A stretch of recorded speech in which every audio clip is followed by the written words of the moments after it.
Bem, meus irmãos, estamos aqui começando mais um Conexão Maçônica, o podcast do Grande Oriente do Brasil de São Paulo, recebendo hoje nosso irmão Leonardo Monteiro, grão-mestre estadual do estado de Ceará. Leão, prazer ter você aqui. Para a gente começar, eu queria que você falasse um pouquinho da sua carreira maçônica até chegar ao grão-mestrado aqui, para a gente conseguir se situar e ver até onde a gente pode conversar. Tá certo. Primeiro, agradecer o convite. É uma satisfação muito grande estarmos aqui no Conexão Maçônica, falando um pouco do Ceará, né, e das atividades que realizamos lá. Bom, eu iniciei na maçonaria dia 26 de novembro de 2011. Então, eu me considero ainda um menino, né, nessa, nessa jornada. Iniciei no Ceará, eu sou natural do Rio de Janeiro, mas eu estou no Ceará há 15 anos.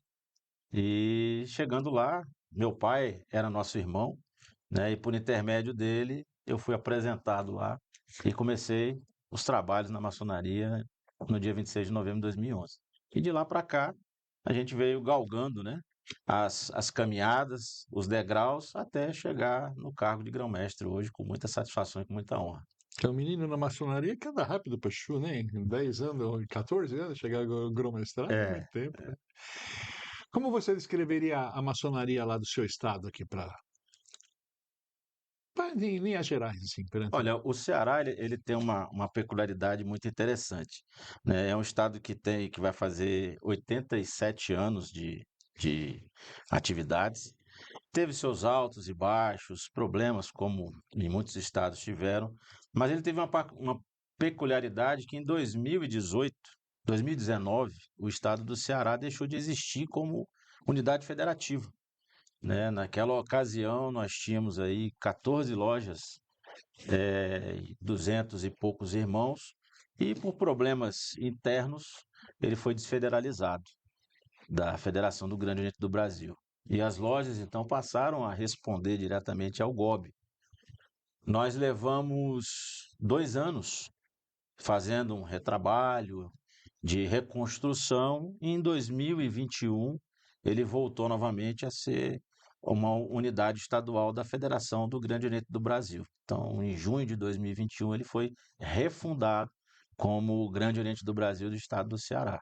E aí iniciou a nossa caminhada aí à frente do primeiro malete. Triste, né? Mas a gente teve diversos estados que teve essas cisões, né? Inclusive São Paulo teve a cisão em 2018. Nós tínhamos uma média de 800, tínhamos uma média, não, tínhamos 810 lojas. Saímos de lá com 38 lojas em outubro de 18, 17 de outubro de 2018. Hoje a gente está com 542 ativas e regularizando mais 11. Então, sim, nunca nos desfederalizamos do GOB, né? Assim, tão logo teve a cisão, tão logo teve a desfederalização da potência anterior, nós criamos o GOB São Paulo e estamos aí quase 6 anos, né? É 6 anos comendo pedra, mas eu acredito que a gente já chegou numa linha muito, num nível muito bom perante o que a gente tinha. Assim, a gente está com 17 mil, quase 17.800 irmãos ativos, trabalhando bastante, tá? Essa gestão trabalha bastante feliz, tá? Nós estamos muito felizes aqui. A gente está tendo não é o sucesso que a gente queria, porque a gente sempre quer mais do que tem, né? Exato. É. O ser humano é um trem, é um bicho Mas se a diferente. gente também se acomodar e se É, satisfazer com o que está, a gente acaba se é. acomodando. Então, buscar sempre aumentar, crescer e desenvolver faz parte também do Pro processo. primeiro corte tá bom, os É, 17 mil e poucos. Vai coisa, vai conseguir chegar no que tinha antigamente dos 25 mil, se Deus permitir. O Ceará tem uma forte tradição dentro da maçonaria, né? Quais os projetos você tem hoje que você pode dizer que são heranças do passado, assim, que você continua fazendo, que, que motivou a maçonaria do Ceará a crescer, a ser pujante sempre?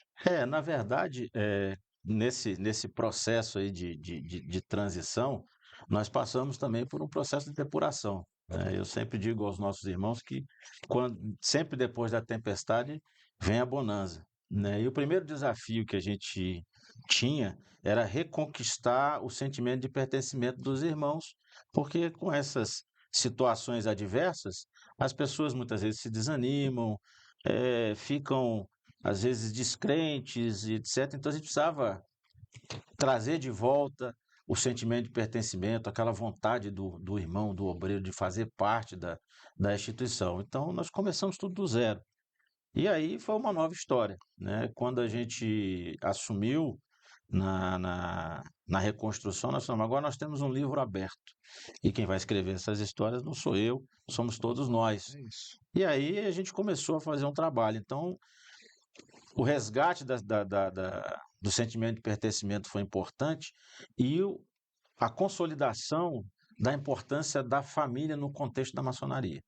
Então, a gente conseguiu fazer com que os irmãos percebessem que a participação das cunhadas é extremamente importante, a participação dos sobrinhos e das sobrinhas nas estruturas paramaçônicas fortalece e reforça, e com isso a gente veio trabalhando para consolidar, e hoje isso é um legado que a gente vem trazendo, né, de mostrar a importância da família dentro da instituição maçônica.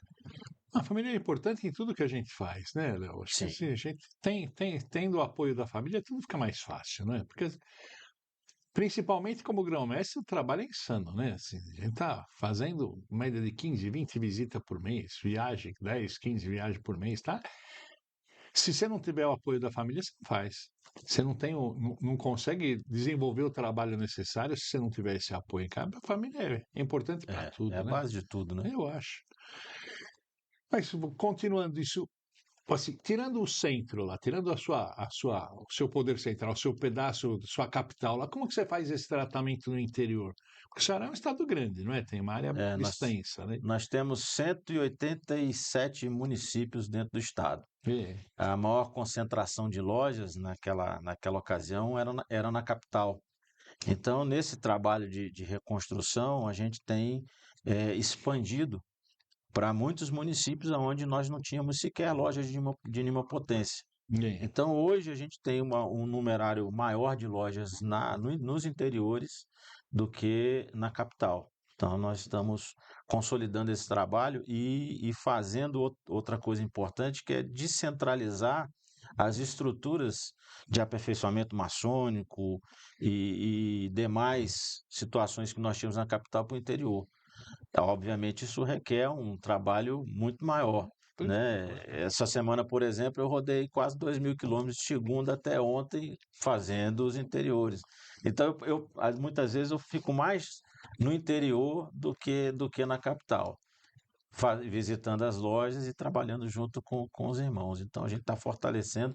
E maçonaria de interior é completamente diferente da maçonaria da capital, né? Principalmente nos interiores, os irmãos convivem a maçonaria por muito mais tempo do que Sim, simplesmente só vem na loja no dia da loja, né? Ele é. encontra no mercado, ele encontra no banco, ele encontra na fila lotérica. Então, essa vivência do interior, ela é muito mais forte na maçonaria. Ah, mas que no mundo inteiro isso, né? Porque Sim, assim, cidade menor, menos gente, mais contato, mais amizade. Aqui em São Paulo, por exemplo, é uma doideira. Imagino que para vocês lá, a tua capital seja a mesma coisa, né? é.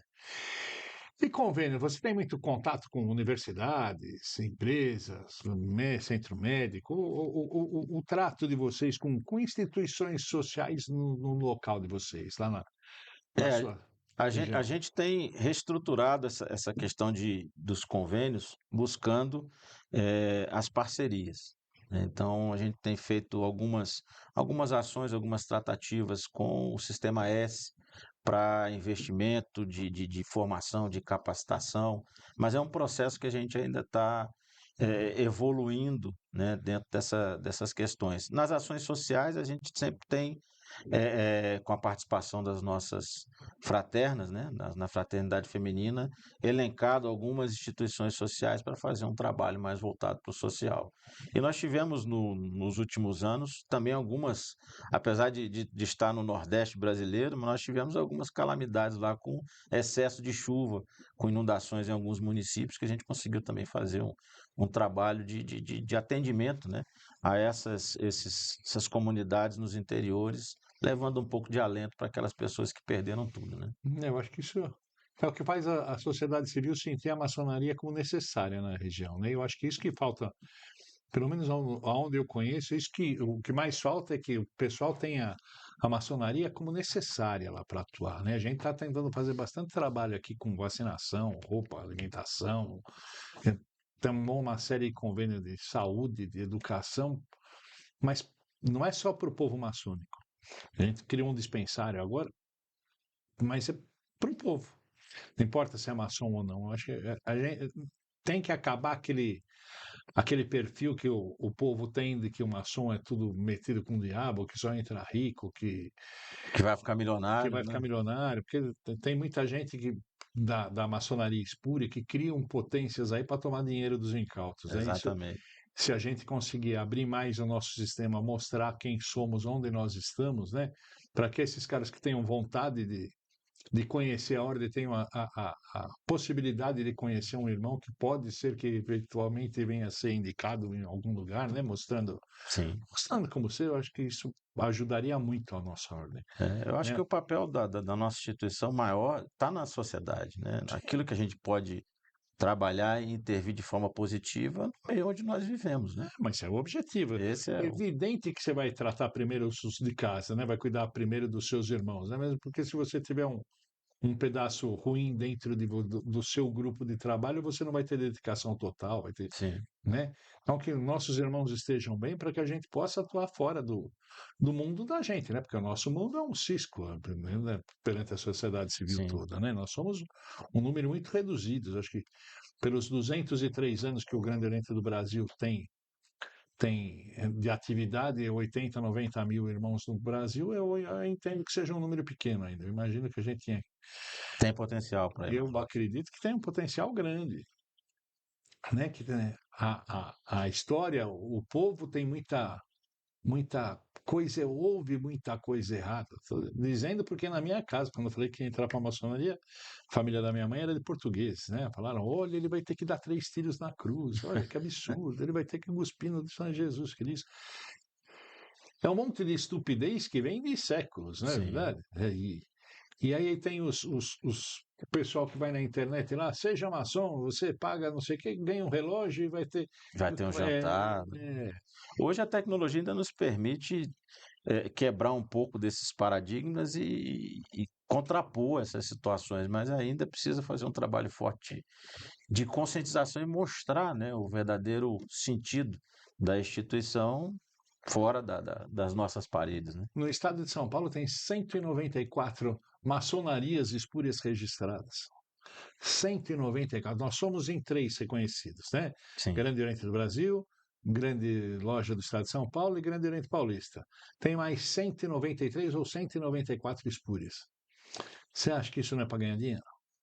Pode ser. Com A certeza. gente escuta uns absurdos aqui de gente que mexe com família, que mexe com esposa. Tem absurdo. E tem gente que vem aqui para reclamar: olha, eu vou fazer isso, eu vou fazer o que faço. É o que eu vou fazer. Lá fora pode fazer o que quiser, aqui dentro não pode, não, né? É. O que você pretende deixar? Qual o seu maior legado que você quer deixar para o teu estado, Léo? Olha, eu quando ainda não tinha sido alçado ao cargo, eu sempre observava muito a forma, né, e o comportamento das pessoas que estavam exercendo a função. E muitas vezes eu olhava alguns comportamentos e falava, rapaz, alguma coisa deve ter de errado. Porque quando o camarada, depois que coloca aquele aventalzinho azul e aquele douradinho, as pessoas se transformam, né? Se um dia eu tiver a honra e a oportunidade, eu quero ver se esse mosquitinho vai ter efeito ou não. Mas, na verdade, o maior legado que eu pretendo deixar lá é o legado da humildade, de ter a oportunidade de estar exercendo o maior cargo dentro da instituição, mas não para me completar ou me beneficiar, e sim trabalhar para dar a oportunidade de fazer algo de bom para deixar para os meus irmãos. Porque o que eu sempre disse desde a minha posse, eu saí das fileiras. Essa cadeira que você está sentado aí, eu saí daí. E eu tenho dia e hora para Trabalho. deixar. E vou voltar de novo para essas cadeiras para continuar trabalhando nas fileiras da maçonaria. Então, eu tenho a oportunidade nesse período fazer o quê? Trabalhar para vocês para que a gente possa ter algo de bom, né? E saber que quando eu saí, eu deixei uma história, um trabalho, consolidada e o cargo é simplesmente uma honraria que nos dão, mas uma responsabilidade muito grande. Isso é uma piada, é um engodo, né? Porque você acha que vai ser o cara, né? É o que vai ter mais trabalho. Em um outro evento, outro podcast recente, agora a gente estava falando com outro grão-mestre, estava dizendo que teve grão-mestre que eu conheci, que eu estou na macromaçonaria desde 2007, né? Que quando punha o paramento parecia que estava incorporando um santo, né? Ele enchia o peito, respirava fundo, né? Isso é feio demais da conta, não é verdade? Pois é. Eu Eu, acho. eu brinco, não desmerecendo, obviamente, o cargo, pelo contrário. Não, Mas a lógico. gente coloca fantasia, né? Porque, na verdade, é um interesse. É, Porque se a gente tiver 100, nós não vamos deixar de ser, é, continuamos sendo. Se eu estiver sentado lá no trono, se eu estiver sentado no ocidente, se eu estiver sentado, eu continuo sendo. é Então, isso. não é as alfaias, o lugar. É a atitude, é a pessoa, é o comportamento que vai te fazer com que você realmente tenha um bom mandato. Mas essa ostentação, essa empáfia toda cria uma distância do povo maçônico, né? Eu acho que isso é prejudicial para o nosso trabalho, né? Sim, Eu, sim. eu sou caipira, graças a Deus tenho certeza que o paramento não me fez nenhuma diferença. Eu agrado todo mundo, dou risada com todo mundo, falo besteira com todo mundo, mas se eu tenho que usar a caneta, eu uso. Eu sei, graças a Deus eu sei usar e tá dando certo. Tá dando, a gente tá feliz aqui nessa gestão. Imagino que você também, né? Eu vejo que você tá sempre feliz. Sim, Tá. todo mundo. Agora, desmerecer o cargo, não, tem a maior honra de ter chegado aqui, né? Principalmente saber que, assim, não teve.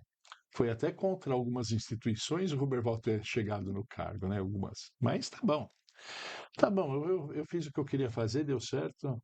Teve um apoio brutal, estou feliz. E agora, uma coisa que é difícil. A gente tem muita dificuldade em trazer gente por conta da forma de trazer gente para dentro da ordem, né? Sem quebrar nossas tradições. Como que você está captando os jovens lá? Olha, o nosso Oriente ele tem uma característica interessante em comparação às unidades. Nós estamos com um Oriente muito jovem. A nossa média etária lá é 46 anos. Então, é relativamente jovem se a gente comparar com o GOB. Então, eu tenho uma meninada, podemos chamar assim, que tem nos ajudado.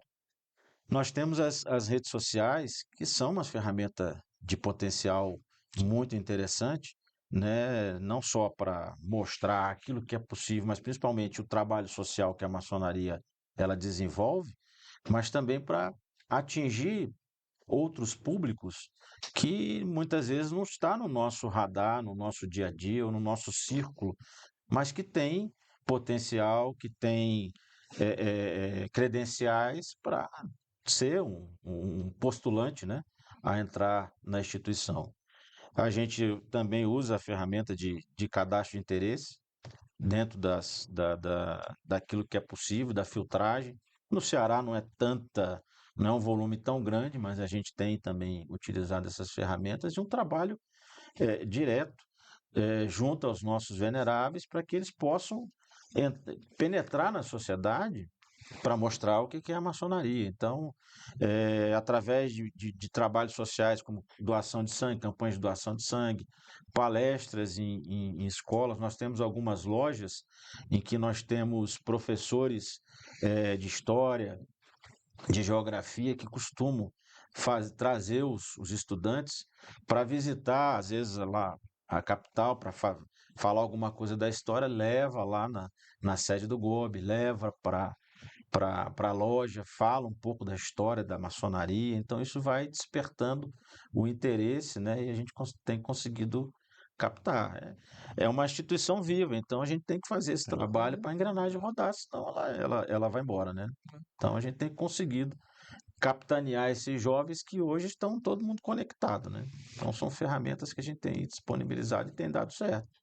A gente usa a manifestação de interesse, mas assim, o resultado, o efetivo mesmo é quase que zero, para bem próximo do zero. Assim, tem muita manifestação de interesse, muita.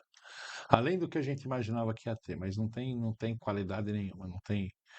A gente não consegue absorver gente desse grupo enorme que não tem qualidade, hein? Lá a gente tem conseguido, mas assim, um percentual também É, pequeno, porque como isso é aleatório, né? Muitas vezes, talvez por curiosidade, talvez por ser induzido a outras situações, como ficar milionário, ficar rico, se interessa para ver, mas a gente tem conseguido ter um aproveitamentozinho pequeno. No nosso site tem quase 40 perguntas para a pessoa responder quando ele manifesta o interesse. Aí já fala que não dá a entender que, né, que não tem dinheiro, que não tem benefício outro, a não ser seu crescimento pessoal, conhecimento. A maioria não chega ao final do questionário e já Já dizia. registrou o nome, data de nascimento, os dados pessoais dele lá e Você para na já faz a metade. filtragem ali no É, questionário, mas eu acho que é legal porque mas a é por gente aí. É. atendia muita gente e um trabalho insano para nada também. Agora, finalmente, Léo, o que o Ceará pode ensinar ao resto do Brasil aí sobre a resistência cultural e maçônica? Olha, o trabalho que a gente tem feito, né, e que os irmãos hoje têm realizado nas suas oficinas, né, principalmente esse trabalho de fortalecimento, né, da família maçônica, da participação das nossas cunhadas nas atividades filantrópicas, nas atividades sociais, a vinda dos jovens através dos núcleos apejotistas, dos capítulos Demolês, dos Betés das Filhas de Jó. Então, todo esse legado construído, fortalecendo a questão da família dentro da instituição, que é a base de tudo, eu acho que isso é um legado forte e que tem feito com que a gente possa desenvolver essa maçonaria e crescer, né, de uma forma muito espontânea, né, o universo que nós temos lá. Hoje nós chegamos pelo menos nesses 87 anos, eu não conheço, ultrapassamos a casa de mil obreiros, né? É um fato importante para a gente, mas também dentro desse contexto. Então, isso fez com que possa ser um grande exemplo, um grande pilar da maçonaria cearense. E com isso, nós não temos divergência, não temos briga, a harmonia reina, a paz é tranquila, fica fácil de conduzir o malhete, né? Por isso que muitas vezes a gente vive sorrindo, porque quando não tem muito problema, a gente costuma rir, né? O problema tem, né, Léo? Mas a gente É, consegue contornar. Dizer é. que não tem também é redundante, mas a gente consegue contornar porque os irmãos estão felizes naquilo que eles estão fazendo, porque vislumbram um horizonte importante E ver o resultado, né, e que vê está o tendo. resultado. Então, Léo, muito obrigado de você estar aqui. É um prazer ter você aqui. O Grande Evento do Brasil de São Paulo está feliz com a tua presença aqui, mas a gente tem um prazo curto aqui de tempo. Quero até agradecer, dizer que a casa está à sua disposição. Tudo que a gente tem aqui é nosso. E agradecer a todos os irmãos que estão acompanhando mais esse episódio do Conexão Maçônica aqui. Colocar o Grande Oriente do Brasil de São Paulo à disposição de todos. Muito obrigado, viu? obrigado, obrigado, Uberval. E quando estiverem ao Ceará, entre em contato com a gente, vai ser um prazer recebê-los lá. Muito obrigado. Obrigado.